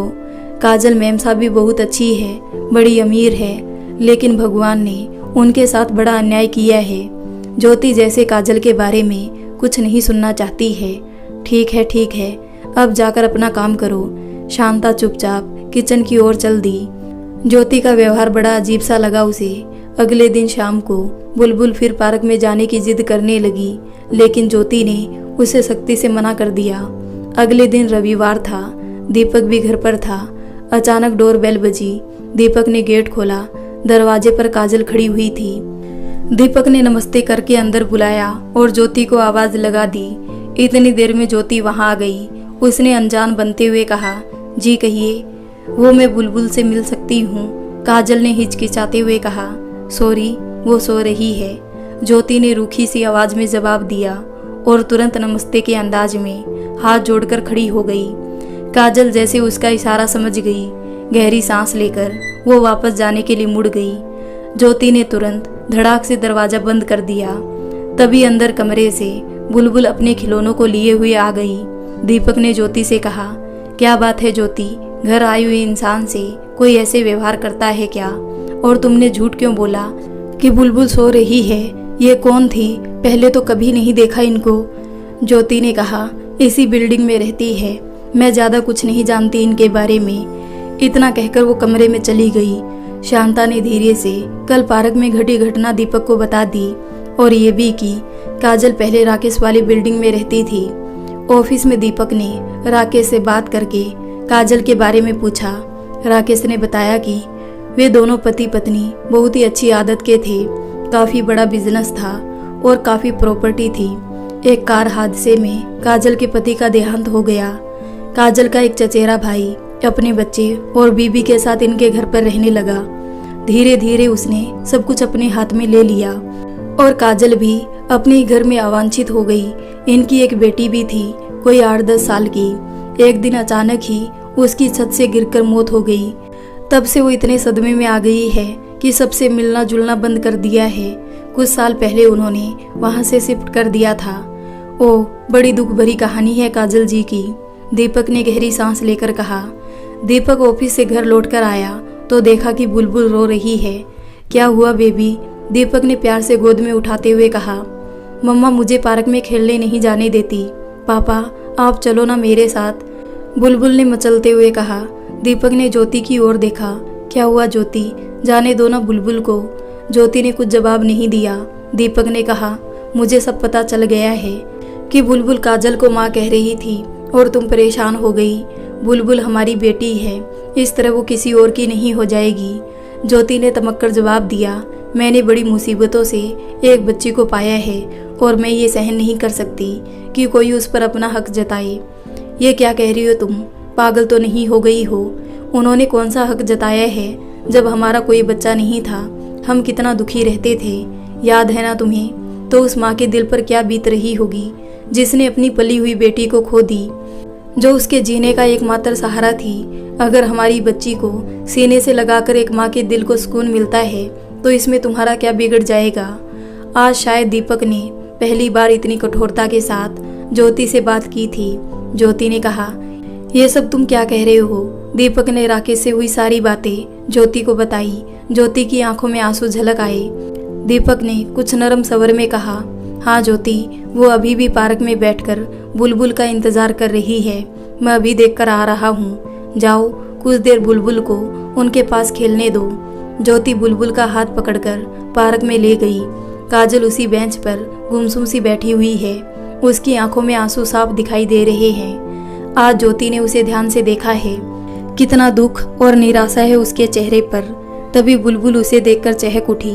माँ, माँ। काजल जैसे चौंक गई। तुरंत उठकर बुलबुल को गोद में उठा लिया, अपने सीने से लगा लिया। आंखों से आंसू बहने लगे। बुलबुल भी ऐसे लिपट गई जैसे कब से उनसे बिछड़ी हुई है। अब वो दोनों बेंच पर बैठ गई और बातें करने लगी। ज्योति ने कहा, मुझे नहीं पता था कि आपके मन में बुलबुल के लिए कितना प्यार है। अब से ये आपकी भी बेटी है और रोज आपसे मिलने आएगी। जब आपका मन हो तो आप घर पर भी बुलबुल से मिलने आ सकती है। काजल ने ज्योति का हाथ पकड़कर चूम लिया। तुम नहीं जानती तुमने मुझ पर कितना बड़ा एहसान किया है, जैसे मुझे जीने की वजह मिल गई है। मैं तुम्हारा कैसे शुक्रिया अदा करूं? ज्योति ने मुस्कुराकर कहा, एक तरीका है, मुझे अपनी छोटी बहन मानकर। अब काजल भी हंस पड़ी। उसने ज्योति को गले से लगा लिया। इतने में बुलबुल ने काजल की साड़ी का पल्लू खींचकर कहा, माँ, सुमित भैया। ज्योति ने उस ओर देखा जिधर बुलबुल ने इशारा किया था। एक 16-17 साल का खूबसूरत लड़का इसी ओर आ रहा है। ज्योति ने आश्चर्य से बुलबुल से पूछ लिया, ये कौन है? जवाब काजल ने दिया, ये मेरा भतीजा है। मुझे काफ़ी देर हो गई है आज, इसलिए देखने चला आया है। बुलबुल के चेहरे पर एक अजीब सी मुस्कान फैल गई। अचानक वो लड़का लड़खड़ाकर धड़ाक से मुंह के बल जमीन पर गिर गया। उसके माथे में शायद कोई नुकीला पत्थर लगा होगा, जिससे खून बहने लगा। होठ से भी खून निकल रहा है। काजल भागकर उसके पास पहुंची, उसे सहारा देकर उठा लिया। क्या हुआ सुमित, तू अचानक कैसे गिर गया? पता नहीं बुआ, मुझे तो खुद पता नहीं चला, सुमित ने कहराते हुए कहा। चल अब घर चल जल्दी। अपने पल्लू से उसका खून पोंछते हुए काजल बोली। ज्योति ने कहा, दीदी मैं भी आपके साथ चलती हूँ। नहीं नहीं, तुम अपने घर जाओ बुलबुल के साथ, काजल ने जल्दी से कहा, जैसे वो उसे अपने घर ले जाना नहीं चाहती। ज्योति ने बुलबुल की ओर देखा। वो ताली बजाकर हंस रही है, पता नहीं क्यों। ज्योति ने कहा, क्या हुआ बुलबुल, क्यों हंसी आ रही है? बुलबुल ने उसकी बात का कोई जवाब नहीं दिया, बल्कि काजल को हाथ हिलाकर बाय करने लगी। फिर धीरे से रहस्यमय आवाज में बोली, कितना मजा आया। सुमित भैया को चोट लग गई, खून निकल आया। ज्योति ने कहा, किसी को चोट लग गई और तुम खुश हो रही हो, ये बुरी बात है बुलबुल बेटा। बुलबुल के चेहरे पर अचानक कुछ कठोरता के भाव आ गए। आंखों में जैसे खून सा उतर आया। इन सब बातों से बेखबर ज्योति उसे लेकर घर आ पहुंची। अचानक ज्योति ने शांता से कहा, तुम सुमित को जानती हो? कौन बिटिया? शांता ने पूछा। अरे वही काजल दीदी का भतीजा। नहीं बिटिया, मैंने तो उसे कभी नहीं देखा और नाम भी अभी तुम्हारे मुंह से ही सुना है। क्या हुआ उसे? अरे वो पार्क में गिर गया था, चोट लगी है काफी, ज्योति ने कहा। फिर तो काजल मैम साहब पर निकलेगा उनकी भाभी का गुस्सा, बहुत ही झगड़ालू औरत है, शांता ने ठंडी सांस भरकर कहा। ओह, इसलिए ही वो मुझे अपने घर नहीं ले जाना चाहती थी, ज्योति ने कहा। लेकिन चाची, फिर बुलबुल को सुमित का नाम कैसे पता और कैसे वो उसको पहचान गई? शांता ने कुछ नहीं कहा। ज्योति सोच में पड़ गई। अब ज्योति और बुलबुल रोज शाम को पार्क में जाती और काजल वहां पर उनका इंतजार करती थी। फिर बुलबुल उन दोनों के साथ खूब खेल खेलती। धीरे धीरे वो आपस में खूब घुल मिल गए थे। अब काजल की उदासी दूर हो गई थी। इसी तरह कुछ समय बीत चुका है। आज ज्योति और बुलबुल जब पार्क में पहुंचते हैं तो काजल वहां नहीं है। वो दोनों कुछ देर उसका इंतजार करके घूम फिर कर वापस आ जाते हैं। अगले 2 दिन भी कुछ इसी तरह बीत गए। आज 4 दिन हो गए काजल को पार्क में आए हुए। ज्योति बेचैन हो उठी। काजल और बुलबुल का लगाव बहुत बढ़ चुका था। वो इतने दिन उससे मिले बिना कैसे रह सकती है? जरूर कोई बात हुई होगी। ज्योति उसके घर जाकर देखना चाहती है, लेकिन एक संकोच है जो उसके कदम रोक रहा है। पता नहीं वहाँ का क्या माहौल है। फिर उसे शांता की बात भी याद आ रही है कि काजल के भाई भाभी भी कुछ अच्छे नहीं है। इसी बीच बुलबुल बार बार काजल के बारे में पूछने लगती है और उससे मिलने की जिद करने लगती है। आखिरकार ज्योति के कदम काजल के घर की ओर बढ़ने लगते हैं, जैसे वो किसी अज्ञात शक्ति के वशीभूत हो गई है। काजल के घर पहुंचकर ज्योति ने बेल बजाई। कुछ देर बाद एक नौकरानी सी दिखने वाली युवती ने दरवाजा खोला। जी, किससे मिलना है आपको? उसने पूछा। काजल दीदी घर पर है क्या? उसने हाँ में सिर हिलाया। तभी एक महिला की कड़क आवाज़ सुनाई दी। कौन है? रेखा। जी मैम साहब, कोई मालकिन से मिलने आए हैं। इतनी देर में उस महिला के दर्शन भी हो गए। लगभग काजल जैसी ही उम्र, बेडोल शरीर, भारी कपड़ों और गहनों में लदी महिला जो अमीर दिखने की होड़ में फूडपन की हद पार कर रही थी। उसने ज्योति को बिल्कुल नज़रअंदाज करते हुए रेखा की बात दोहराई। मालकिन से मिलने आई है। सुन, उनके कमरे में ही ले जा। यहाँ मेरी सहेलियाँ आने वाली है, जाने कहाँ कहाँ से आ जाते हैं। ये बात उसने कही तो बड़बड़ाते हुए थी, लेकिन आवाज़ इतनी तेज थी कि वो ज्योति के कानों तक पहुँच गई। ज्योति जैसे ही जड़सी हो गई, अपमानित सा महसूस करने लगी। वो समझ गई थी कि यही सरिता है, काजल की भाभी। जैसा उसके बारे में सुना था वो खुद देख भी लिया। रेखा तो जैसे रोज की आदी थी इस व्यवहार की। उसने ज्योति से कहा, चलिए मेरे साथ, मैं आपको उनके कमरे तक पहुंचा देती हूँ। इन सब के बीच नन्ही सी बुलबुल सरिता को बड़ी गहरी नज़रों से घूर रही है। अचानक ही फिर वही रहस्यमयी सी मुस्कुराहट उसके चेहरे पर फैल गई। जैसे ही सरिता दम करके जाने लगी, तभी वहाँ खड़े हुए एक स्टैचू में उसकी साड़ी का पल्लू अटक गया और चर की आवाज़ सुनाई दी। साड़ी फटती चली गई। सरिता गला फाड़कर चिल्ला पड़ी, हाय रे हाय, मेरी 15,000 की साड़ी पता नहीं किसकी नज़र लग गई। अब मैं अपनी सहेलियों को क्या दिखाऊंगी? फिर जैसे कुछ याद आ गया हो ज्योति की तरफ देखकर। पता नहीं कैसे कैसे मनहूस लोग घर में आ जाते हैं, सब सत्यानाश कर दिया। ज्योति का मन किया कि वो वापस भाग जाए। ये सब क्या है? इसके पहले की ज्योति वापस मुड़ती। बुलबुल उसे खींचते हुए रेखा के पीछे चल दी। उसकी उछल कूद करती चाल बता रही थी कि वो बहुत खुश है। वो अब भी मुड़ कर सरिता की ओर देख रही है, जैसे उसे परेशान देखकर उसे बहुत मजा आ रहा हो। सरिता पैर पीटती हुई अपने कमरे में घुस गई। अब दोनों माँ बेटी काजल के कमरे में पहुंच गए। बुलबुल चहक उठी, माँ माँ। काजल ने तकिए से सिर उठाकर देखा। बुलबुल, मेरी बच्ची। बुलबुल भागकर उसके पास पहुंची और उसके बेड पर चढ़कर बैठ गई और ताली बजाने लगी। काजल का चेहरा उन दोनों को देखकर खिल गया। ज्योति ने पास रखी हुई कुर्सी पर बैठते हुए पूछा, आपकी तबीयत ठीक नहीं है क्या दीदी? आप इतने दिनों से पार्क नहीं आ रही हो, इसलिए आपके हालचाल पूछने चली आई। काजल ने फीकी सी हंसी के साथ कहा, अच्छा किया जो तुम आ गई। मेरा मन भी बुलबुल के बिना उदास हो रहा था। सरिता ने तो तुम्हारा स्वागत दरवाजे पर ही कर दिया होगा। उसके चिल्लाने की आवाज़ सुनाई दे रही थी। वो छोड़ो दीदी, आप अपनी सुनाओ। ज्योति ने बात बदलते हुए कहा, क्या सुनाऊं? अब तो इस सब की आदत हो गई है, लेकिन तुम्हें जरूर बुरा लगा होगा। अरे नहीं दीदी, हम दोनों को तो आपसे मिलना था और किसी से हमें क्या मतलब। लेकिन ज्योति का चेहरा उसकी बात की गवाही बिल्कुल भी नहीं दे रहा था। तभी दरवाजा खुला और एक बूढ़ा आदमी एक ट्रे में पानी के गिलास लेकर आया। कोई पुराना नौकर होगा। उसकी झुकी हुई कमर बता रही थी कि उसने बहुत दिन यहाँ सेवा करते हुए बिताए होंगे। उसने पास रखी मेज पर ट्रे टिका दी और काजल की ओर मुड़कर बोला, आज बहुत दिनों बाद तुमसे कोई मिलने आया है बहू रानी। कितने दिन बीत गए, तुमसे मिलने वाला कोई नहीं आता। तभी बुलबुल बेड से उतरकर बूढ़े की टांगों में लिपट गई। बाबा, आपने लड्डू बनाए मेरे लिए, मुझे आपके हाथ के लड्डू खाने हैं, बुलबुल ने मचलते हुए कहा। बूढ़ा जैसे चौंक उठा। उसने काजल की ओर देखा। उसके चेहरे पर हैरानी फैली हुई है। उधर ज्योति बुलबुल की इस बात पर कुछ शर्मिंदा है और वैसे भी इसे तो मीठा पसंद ही नहीं है। आज इसे क्या हो गया है? अनजान जगह अनजान आदमी से खाने के लिए मांग रही है। अचानक बूढ़े की आंखों से आंसू झलक आए।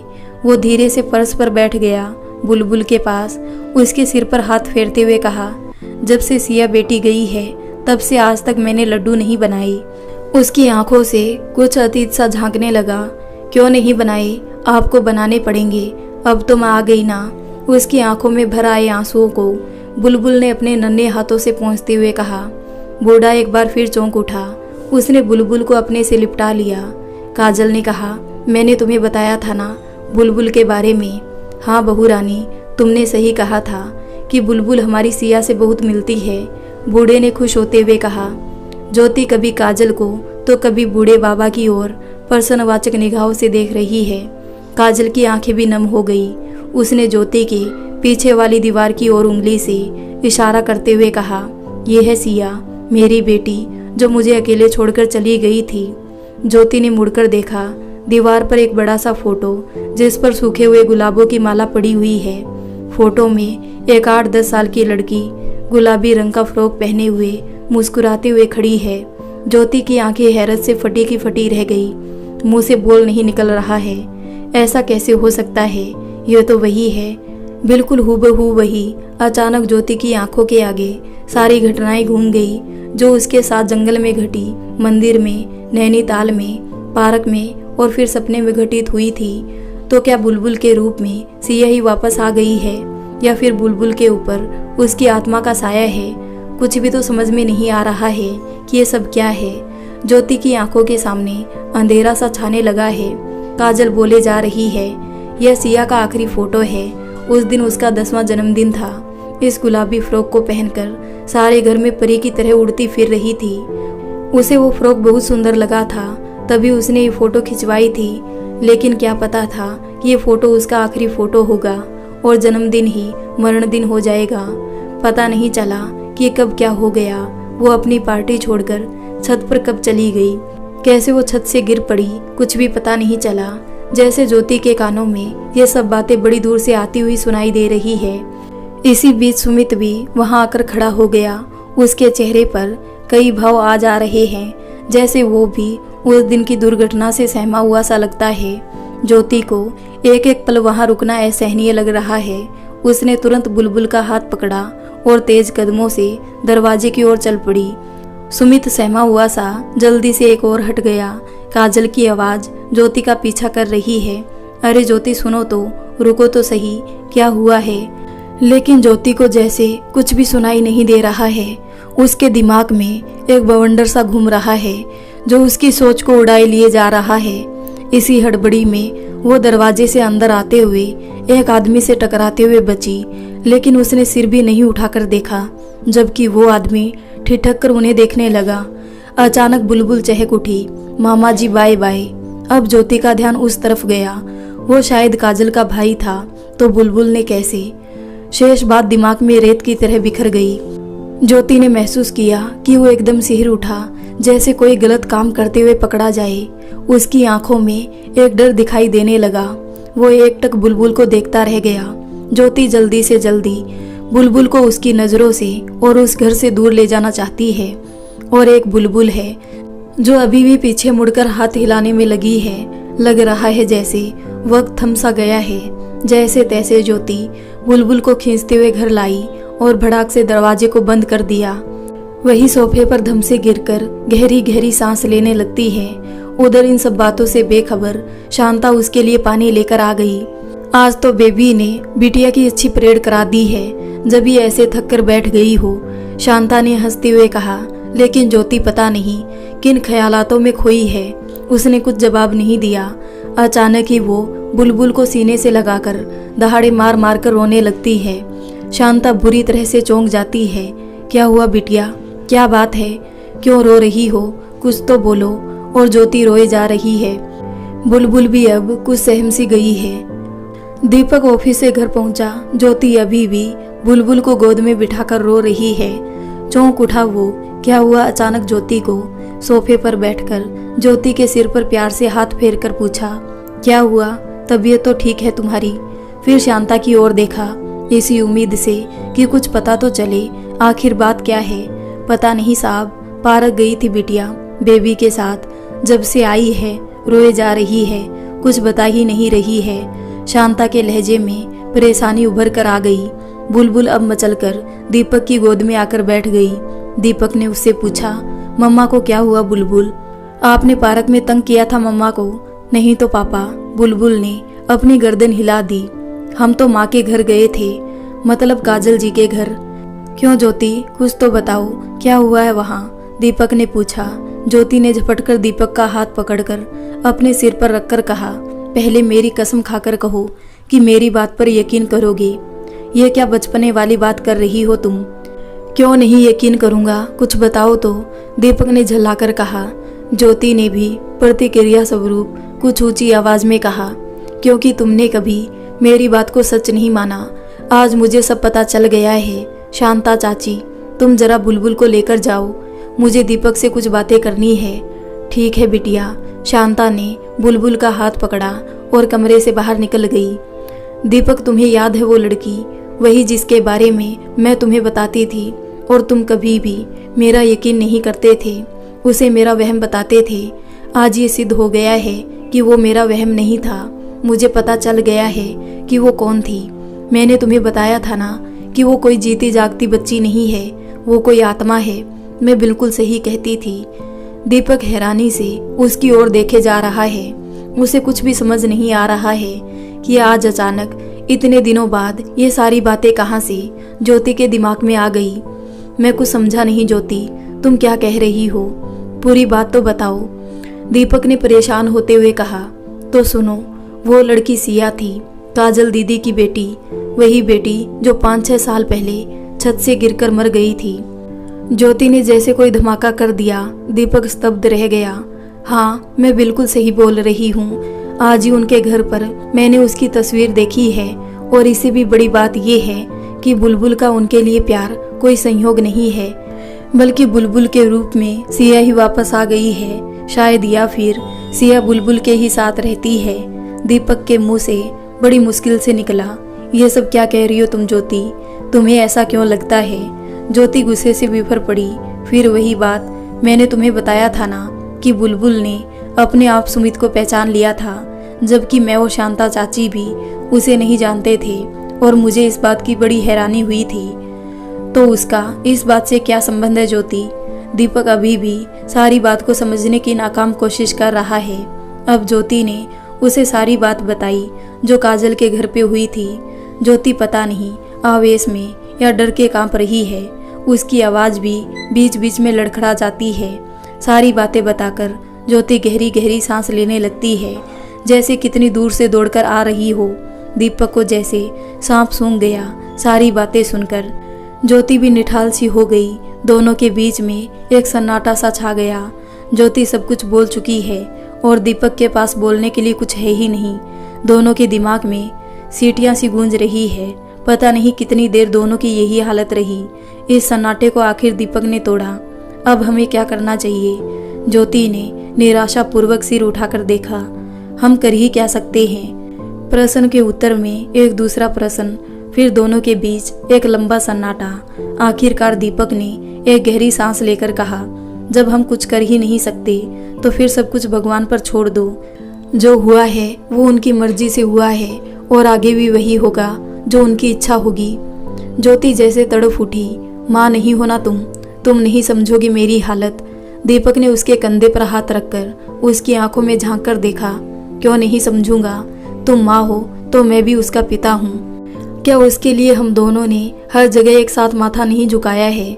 मेरे लिए मेरी जान से भी बढ़कर है मेरी बुलबुल। अब उठो, हाथ मुंह धोकर खाना खाते हैं, बाहर चलो। ज्योति मरे हुए मन से उठकर खड़ी हो गई। तभी बुलबुल उछल कूद करती हुई आकर ज्योति से लिपट गई।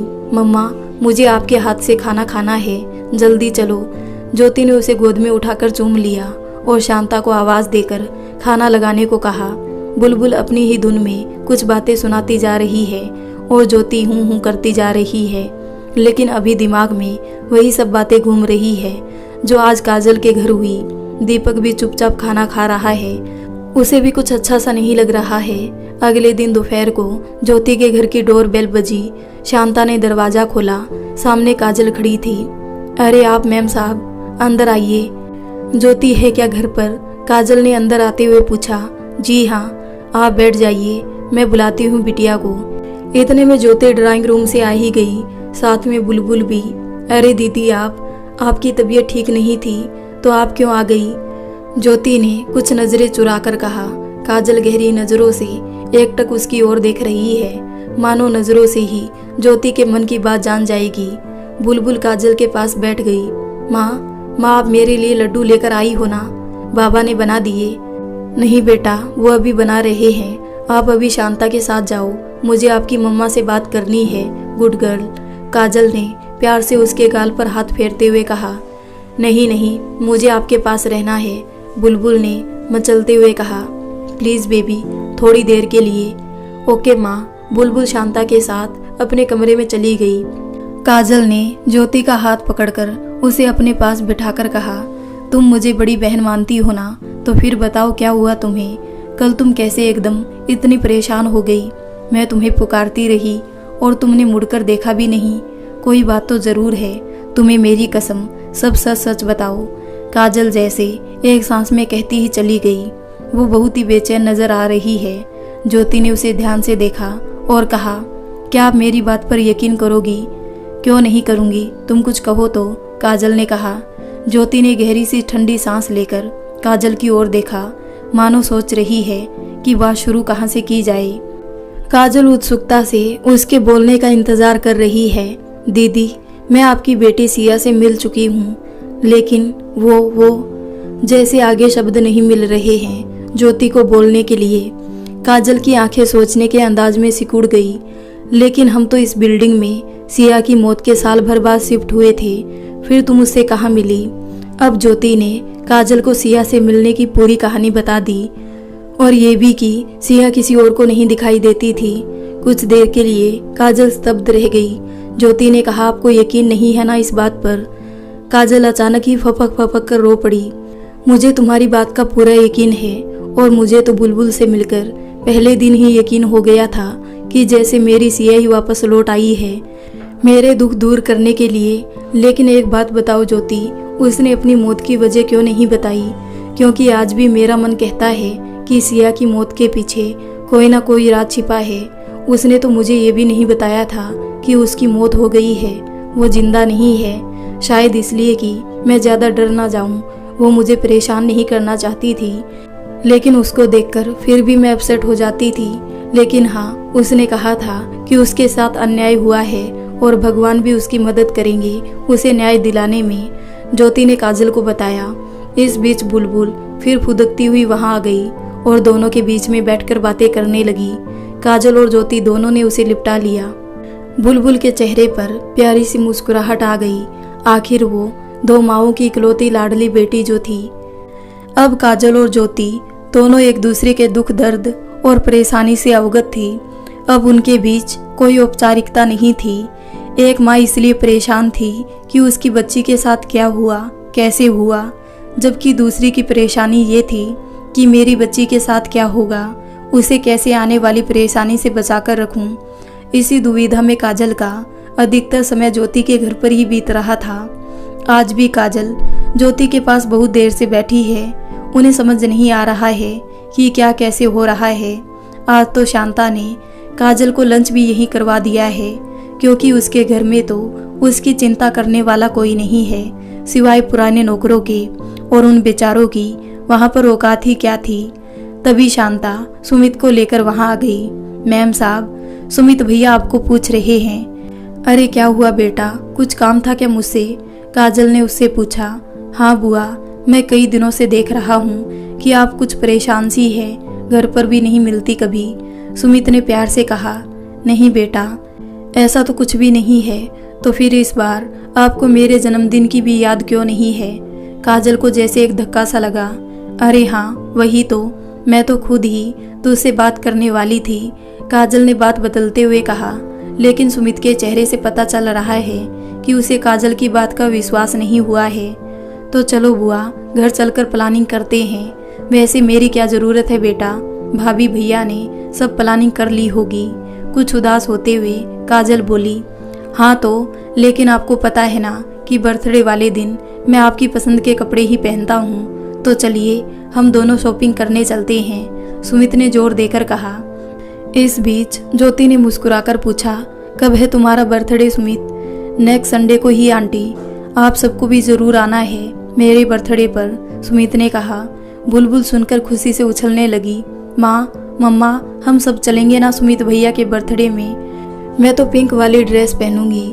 काजल और ज्योति एक दूसरे को देख रही है, जैसे काजल उसे बुलाना नहीं चाहती और ज्योति जैसे वहां जाना नहीं चाहती है। अभी तो पुराने जख्म ही नहीं भरे उन दोनों के। सुमित और काजल जा चुके हैं। ज्योति भी गहरी सांस लेकर किसी काम काज में खुद को व्यस्त करने की कोशिश करने लगी, लेकिन दिल और दिमाग को वो व्यस्त नहीं कर पा रही है। बुरे बुरे ख्याल आकर उसकी बेचैनी को और बढ़ा रहे हैं।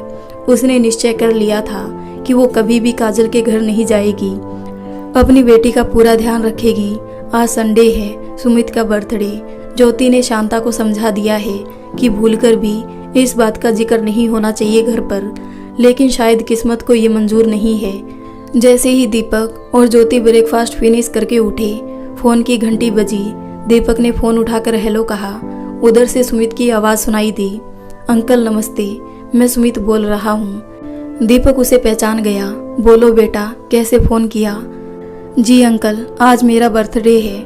आप सब लोगों को ग्रैंड होटल के पार्टी हॉल में आना है शाम 7 बजे।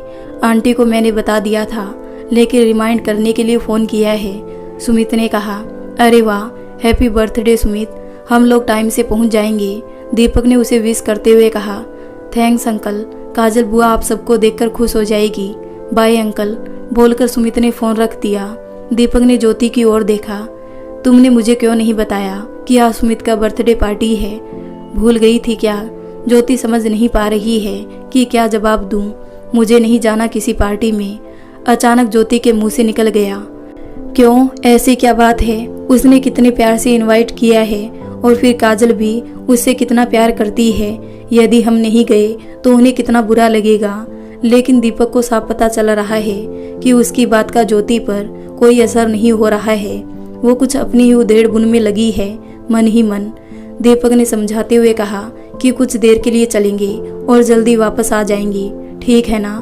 बुलबुल भी खुश हो जाएगी वहां जाकर। अब दीपक को कौन समझाए कि न जाने की वजह तो बुलबुल ही है। उसको वहां लेकर जाने का बिल्कुल भी मन नहीं है ज्योति का।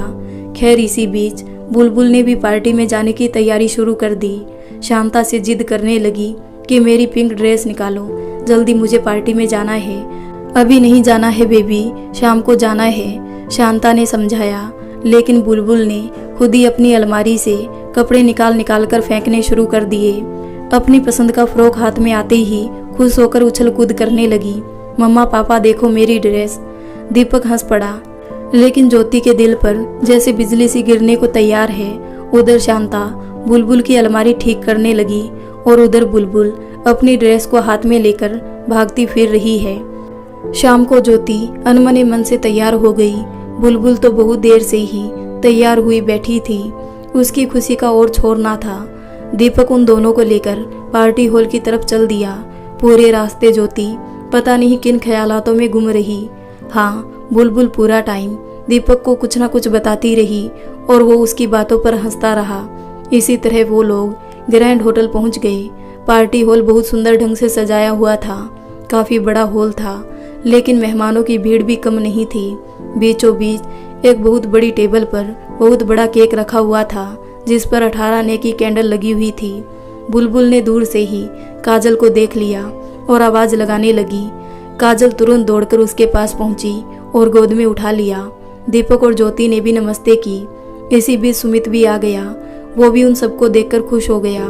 तभी सुमित के पापा ने आवाज लगाई, सुमित आओ बेटा, सब लोग तुम्हारा वेट कर रहे हैं, चलो केक काटो। सुमित काजल का हाथ खींचते हुए टेबल के पास पहुंचा। काजल की भाभी ने उसे देखकर बुरा सा मुंह बना लिया। हॉल में बर्थडे सॉन्ग बजने लगा। लोगों ने तालियां बजानी शुरू कर दी। तभी अचानक एक साथ सारी लाइटें बुझ गई। बिल्कुल गुप अंधेरा हो गया। म्यूजिक भी बंद हो गया। एकदम सन्नाटा छा गया। तभी जोर से चीख सुनाई दी, जो शायद सुमित की ही थी। तुरंत ही वो चीख एक खिलखिलाती हुई हंसी के बीच दब गई। एक बच्ची की आवाज उस सन्नाटे में गूंज उठी, happy birthday to you, happy birthday Sumit भैया। तभी अचानक टेबल के ऊपर लगा हुआ बड़ा सा बल्ब जल उठा, लेकिन बाकी सारा हॉल अंधेरे में ही डूबा हुआ है। देखने वालों के मुंह से गुटी गुटी सी चीख निकल गई। सुमित जमीन से लगभग 2-3 फुट ऊपर तैर रहा है और जो चाकू उसने केक काटने के लिए उठाया था वो उसकी गर्दन के चारों ओर गोल गोल घूम रहा है, इतना पास कि डर के मारे उसकी आवाज ही नहीं निकल रही है। सभी लोग हक्के बक्के से खड़े हैं, किसी को कुछ नहीं सूझ रहा है कि क्या कैसे हो रहा है। वही आवाज फिर गूंज उठी, जो लोग दूसरों की खुशियां छीन लेते हैं उन्हें अपनी खुशियां छीनते हुए कैसा लगता है, यही देखना है आज मुझे। इसी बीच काजल चिल्ला उठी, सिया मेरी बच्ची। हाँ माँ, मैं सिया हूँ, जिसने मेरी जान ली है उसे अपने मुंह से अपना जुर्म कबूल करना पड़ेगा, वरना आज फिर किसी निर्दोष की जान चली जाएगी। सुमित की गर्दन पर चाकू से लकीर सी खींचती हुई खून झलक आया। लोगों में खुसर फुसर की आवाज सुनाई देने लगी। तभी काजल का भाई मुकेश चिल्ला उठा, रुक जाओ सिया, प्लीज रुक जाओ। सुमित ने तुम्हारा क्या बिगाड़ा है? मैं हूँ तुम्हारा दोषी, सुमित को छोड़ दो। वातावरण में भयंकर सी हंसी गूंज उठी। बिगाड़ा तो मैंने भी कुछ नहीं था तुम्हारा, बल्कि मेरी माँ ने तुम्हें सहारा दिया, और तो और उनका सारा बिजनेस तुमने हड़प लिया। फिर मुझे मारकर तुम्हें क्या मिला? मैं लालच में अंधा हो गया था। मैं काजल की सारी प्रॉपर्टी पर अपना अधिकार चाहता था, इसलिए मैं चाहता था कि काजल अपना सब कुछ सुमित के नाम कर दे, लेकिन तुम्हारे रहते ये नहीं हो सकता था। लोगों की आंखों में मुकेश के लिए घृणा और गुस्सा झलकने लगा। काजल का रोते रोते बुरा हाल हुआ जा रहा है। ज्योति उसे संभालने की कोशिश कर रही है। अब सुमित की आंखों में भी पिता के लिए घृणा दिखाई दे रही है। उधर मुकेश कहे जा रहा है, मैंने ही सिया को सरप्राइज गिफ्ट के बहाने छत पर जाने के लिए कहा था और किसी को बताने के लिए मना किया था। वो बेचारी तो खुशी खुशी चुपचाप छत पर अपना गिफ्ट लेने गई थी। उसने किसी को कुछ नहीं बताया था। जैसे ही वो छत पर पहुंची, मैंने उसे पीछे से धक्का दे दिया। 5वीं मंजिल से गिरकर बचना नामुमकिन ही था। सुमित अब काजल से लिपटकर रो रहा था। सिया की आवाज फिर गूंज उठी, सुमित भैया, मुझे पता है कि आप माँ को बहुत प्यार करते हो और माँ भी आपको बहुत प्यार करती है। नहीं तो मामा जी से बदला लेने के लिए मैं तुम्हें मार भी सकती थी, और मार तो मैं मामा जी को भी अब भी सकती हूँ, लेकिन मैं पवित्र आत्मा हूँ और इनका जुर्म भी सबके सामने है। इसलिए मेरी इच्छा है कि इन्हें अपने किए की सजा मिले और समाज में फैले हुए ऐसे स्वार्थी लोगों को सबक मिले कि अपनी जिंदगी में उजाला करने के लिए दूसरे के घर में अंधेरा ना करे। आज मेरे अपराधी ने सबके सामने अपना जुर्म स्वीकार कर लिया है। मुझे न्याय जरूर मिले, ये सब आप लोगों की जिम्मेदारी है। आज मैं भी बंधन से मुक्त हो गई हूँ। अचानक चारों ओर उजाला फिर से फैल गया। हैप्पी बर्थडे सॉन्ग फिर से बजने लगा। लोग अभी भी स्तब्ध खड़े हैं। मुकेश सिर झुकाए खड़ा है। सुमित और काजल एक दूसरे से लिपटकर रो रहे हैं। दीपक और ज्योति उन दोनों को संभालने की कोशिश कर रहे हैं। इस सब के बीच नन्ही बुलबुल की ओर किसी का ध्यान ही नहीं था। वो पीछे की तरफ एक मेज पर गुब्बारे लिए बैठी है। उसे इन सब बातों से जैसे कोई मतलब ही नहीं है, या जैसे उसका मतलब सिद्ध हो गया है। अब वो आराम से मेज से उतरकर सुमित के पास पहुंची। भैया केक काटो ना जल्दी, मुझे जल्दी केक खाना है। बुलबुल ने सुमित का हाथ पकड़कर केक काट दिया। सारे लोग जैसे सोते से उठ गए। मुकेश ने खुद को पुलिस के हवाले कर दिया। सरिता भी उस जुर्म में उसकी हिस्सेदार है। उन दोनों को कानून सजा देगी। काजल और सुमित ने मिलकर अपना बिजनेस संभाल लिया है। दीपक और राकेश ने उनकी काफी मदद की है। अब सब कुछ ठीक है, बस एक बात का जवाब अब भी नहीं मिला। क्या बुलबुल सिया का पुनर्जन्म है या बुलबुल पर सिया की आत्मा का साया है? तो दोस्तों, आपको ये कहानी कैसी लगी? अगर अच्छी लगी हो तो वीडियो को लाइक कर दें, हमारे चैनल को सब्सक्राइब कर लें। मिलते हैं एक और मज़ेदार कहानी के साथ और एक नई कहानी के साथ। तब तक के लिए धन्यवाद।